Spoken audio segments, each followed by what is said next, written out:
Yes, friends, today we are going to talk about how one learn better in the time of crisis and failures and testing times, and how leaders turn challenges into opportunities with front to back communication. As you know, I have been talking about two very important facts.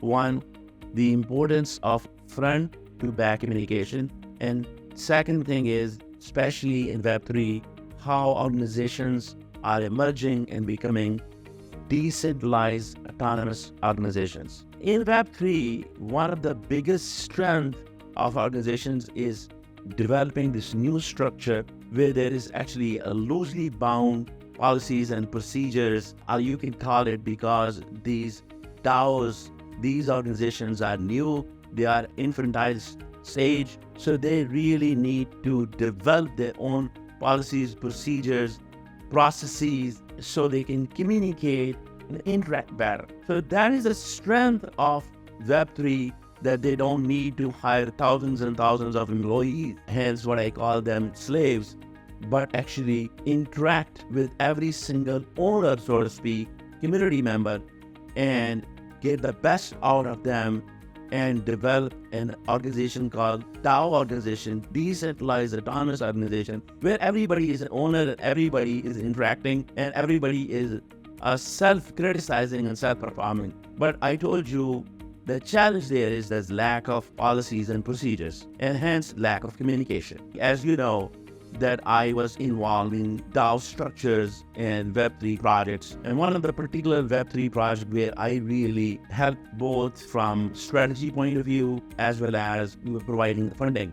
I have invested big in this project personally with my time and with my funds. And the vision at the front end was huge, taking this company to become like one of the top 5 Web3 companies. And that was really, it had lots and lots of products, and especially those very futuristic products, to build platforms for other companies so they can interact in this new economy. Now that was a big undertaking. However, the vision at the back end was not there. And I must admit that because of the DAO structure, it's not like a company where you communicate, like you send one letter, everybody sees it. It is really a DAO structure where everybody's an owner. So what happens is that if most of the people, which is community, most of community is not always active.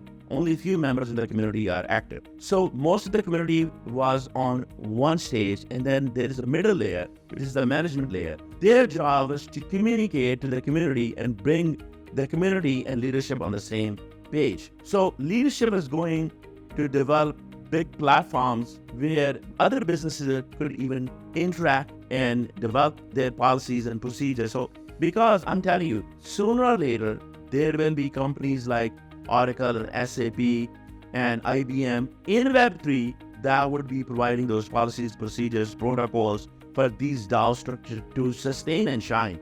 That does not exist today. And that's what this company was trying to do. And I believed in that vision because that's a great vision. And I invested in that vision heavily. But I knew all the time, whenever you invest in any company, Web2 or Web3, there are risks involved.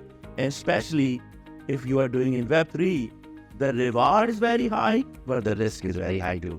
Because if the degree of reward is a high, degree of risk is high. You gotta be fooled to think about that you're investing in a Web3 company and you're investing in a very entrepreneurial, very new vision, which does not even exist yet. You're trying to develop a platform which basically is going to help other companies. You are going to become next Oracle and SAP and IBM of Web3, and you will have nothing but success. That's just not possible. You could have success, but sure enough, there will be stumbling blocks. There's no way you can, success is a straight line. It's never a straight line. It's basically always sinusoidal wave. You go up, you go down, you go up, you go down. But I tell you, those people fail who fall down and don't stand up. But I tell you, those really become the long-term successes who learn from their mistakes and then they stand up and they run again. I know this team that basically middle layer unfortunately went rogue and they actually started another project by taking the same IP and actually benefited from a short-term fall. It looked like the whole thing failed. I don't believe that. I believe in long term. Now, I do understand that this investment could be zero because I am smart enough to figure out when I invested in that my effort, my vision, my strategy health, and my financial health could go to zero because it's a new project. Sometimes you do it out of your passion. Sometimes you succeed, sometimes you don't, unfortunately. But that's the reason you don't put all eggs in one basket. God's blessing, I do not put all eggs in one basket. Unfortunately, some people may have, and I feel bad for it. But what we all have to do is we all have to put our hearts and minds together, learn from the failures, and then put our minds together, because when you put all the brains and all the efforts and all the vision together, remember, aggregated forecast and aggregated strategy and approach is far better than a single approach. Every forecast is wrong because it's a forecast. Every vision is wrong because it's a single vision. But when this vision is together, it's a team vision, the success rate is much higher. Just like if you have 20 products and you take each forecast, I am telling you, if you put an aggregated forecast, ask anyone, that would be far more successful. Because if you made a mistake in one, a second, and third, you may have made brilliant choices on the other. That's the reason they say don't put all eggs in one basket. Or that's the reason they say aggregated forecast is better than individual forecast. Likewise, I'm saying aggregated team vision is better than one person's vision. And that's the reason I emphasize on front to back communication. Front to back communication means communication from the front leaders, people who are customer facing, all the way to people who are back end developing those products and services. Every company, regardless of it's a service company or product company, there's front end teams and there are back end teams, and they have to communicate better. They have to communicate. But what happens is when the companies get bigger and the companies get global, then front and back end are started drifting apart, and then everybody's working hard, especially if the organization is DAO. Decentralized organization, global organization, it's autonomous. Everybody's making their own kind of rules because there's lack of policies and procedures, like I said. But this is exactly how DAOs will grow. This is a very small stumbling block in a bigger scheme of things, I'm telling you. It may look big at this point, but it really is small because this is a very new industry. Have you ever asked that how many failures SAP, Oracle, IBM,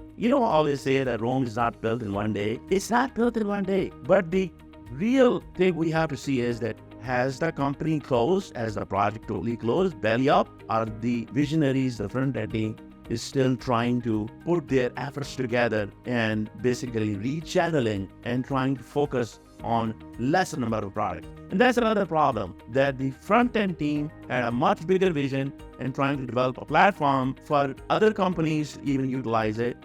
And whereas the back end team was still looking at very, very small, petty gains. Yes, those are important, and I'm not saying they are wrong, but the major challenge was that there was no front-to-back communication. Time and over again, I've learned in life when there is a front-to-back communication between the front-end teams and the back-end teams, those are producing and developing and communicating with the masses versus the team that is dealing with the front-end.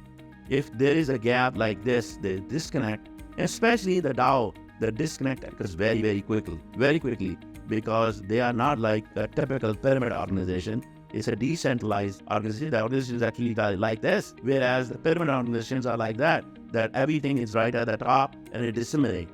But when the organization is like this, when it has to be bottom to top instead of top to bottom, then basically the middle layer becomes very, very important, because they are the one they connect that out. They have to be on the same vision. But unfortunately, if the middle layer only focus on petty gains, and then when those petty gains are not fulfilled from this organization, then they basically belly up, take the IP, and start another organization. Then who benefits from it?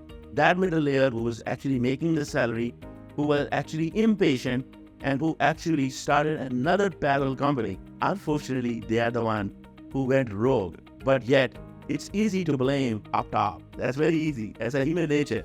But I would say my hopes are still very, very strong because I believe in the team. I believe that they are working very hard and they will come back, but it takes time. And even if they don't come back, as long as they try their best, they fall, but they don't sleep and they don't really go away, but they take their time to regroup, rechannelize, reorganize, and then focus on fewer products that can generate revenue, at least for the time being, and then go back to building their platform. What I'm saying is that the good leaders really turn challenges into opportunities with their vision and leadership. And with the front to back communication, basically they communicate all the way to the back end. Unfortunately, the front to back communication did not happen as I would like to see, but that's exactly what you do, that you learn in your life. And that's the reason I learned a lot of lessons. I failed in many projects and I succeeded in some projects. Not every project you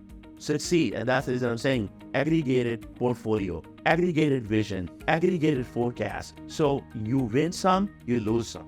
But what you don't do is when you fall, you don't forget, you learn. Because I tell you, the best time of your learning is when you fall down, because it gives you opportunity to humble yourself and realize what you have done wrong or what you have not optimized and what can you optimize. I would say DAO structures are here to stay. They have their own issues. They have their own lack of policies, procedures, processes, and the biggest of all is lack of communication. Now, product could be good, vision could be good, but if your communication is not good, then unfortunately, that's not going to help. DAO structures are here to stay, but they need to develop their policies, procedures, processes, and communication protocol. And then other thing is basically, if you have a short-term failure, if you have a short-term setback, the best thing is that you learn, you build your guideline, and you regroup, and you come back. And that is the way to succeed long-term and set up a long-term vision and goal for yourself and for your company. Until next time, think about this point, and we'll keep exploring this and share with you as more unfolds. Thank you.